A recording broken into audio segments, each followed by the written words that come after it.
बात है। हिमगिरी पर्वतों के बीच एक शांत और रहस्यमयी गांव बसा था। नाम था नीलगिरी। इस गांव के चारों ओर घना जंगल था और उस जंगल के बीचों बीच एक झील थी, चमकती झील। कहा जाता था कि उस झील के नीचे एक रहस्यमयी परियों की दुनिया बसी हुई थी, जिसे किसी ने कभी नहीं देखा था। गांव में एक 12 साल की लड़की रहती थी, अन्वी। वह स्वभाव से बहुत ही जिज्ञासु, दयालु और साहसी थी। उसे परियों की कहानियां बहुत पसंद थीं और उसकी नानी अक्सर उसे जादुई परियों की बातें सुनाया करती थीं। एक दिन नानी ने कहा, अन्वी, यदि तुम्हारा दिल सच्चा हो और तुम्हारे इरादे नेक, तो परियां तुम्हें अपनी दुनिया में बुला सकती हैं। अन्वी ने यह बात दिल पर ले ली और हर रोज झील के किनारे जाकर परियों को पुकारने लगी। कई दिन बीत गए, लेकिन कोई जवाब नहीं आया।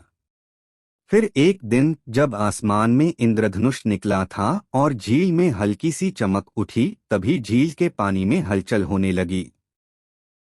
अचानक एक सुनहरी सी रोशनी फैली और उसके सामने एक छोटी सी परी प्रकट हुई।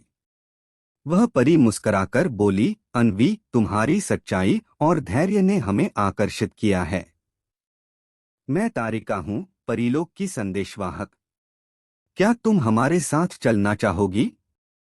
अन्वी ने खुशी से सिर हिलाया। तारिका ने अपनी जादुई छड़ी घुमाई और एक पल में दोनों झील के अंदर उतर गए, पानी से होते हुए एक चमचमाती सुरंग से नीचे। जैसे ही वे नीचे पहुंचे, अन्वी की आंखों के सामने एक अद्भुत दृश्य था। रंग बिरंगे फूलों से सजी घाटियां, उड़ती हुई परियां, चमकदार महल और आकाश में तैरते द्वीप। यह था परीलोक। तारिका ने अन्वी को रानी संध्या से मिलवाया, जो परियों की महारानी थी। रानी संध्या ने कहा, हमारे लोक में शांति है, लेकिन पिछले कुछ समय से अंधकार की शक्ति हमारे लोक पर कब्जा जमाना चाहती है। परीलोक का जादुई दिल स्वर्णकमल चोरी हो गया है। हमें विश्वास है, अन्वी, कि तुम हमारी मदद कर सकती हो।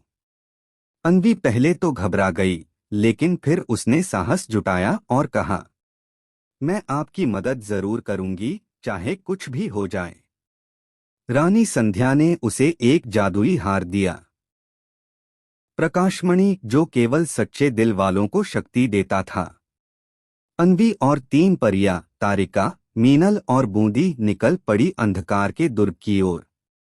रास्ता बहुत कठिन था। उन्हें ज्वालामुखी घाटी पार करनी पड़ी, जहरीले कांटों की घाटी से गुजरना पड़ा और अंत में पहुंची काले जंगल में। वहां अंधकार की शक्तियां पहले से तैयार थीं। जैसे ही वे दुर्ग में पहुंची, सामने आया अंधराज, एक विशाल डरावना राक्षस जो स्वर्णकमल के बल से शक्तिशाली हो गया था। उसने अन्वी का मजाक उड़ाया, तुम एक छोटी बच्ची मेरा क्या कर पाओगी? लेकिन अन्वी ने प्रकाशमणि को थामा और पूरी श्रद्धा और विश्वास के साथ बोली, अंधकार चाहे जितना भी गहरा हो, एक छोटी सी रोशनी भी उसे मिटा सकती है। प्रकाशमणि से तेज रोशनी निकली और पूरा दुर्ग रोशनी से भर गया।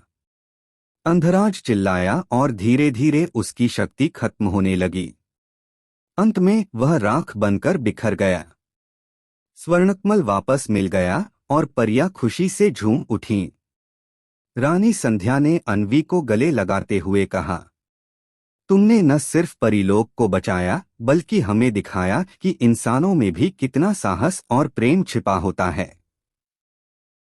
अन्वी को परीलोक में सम्मानित योद्धा की उपाधि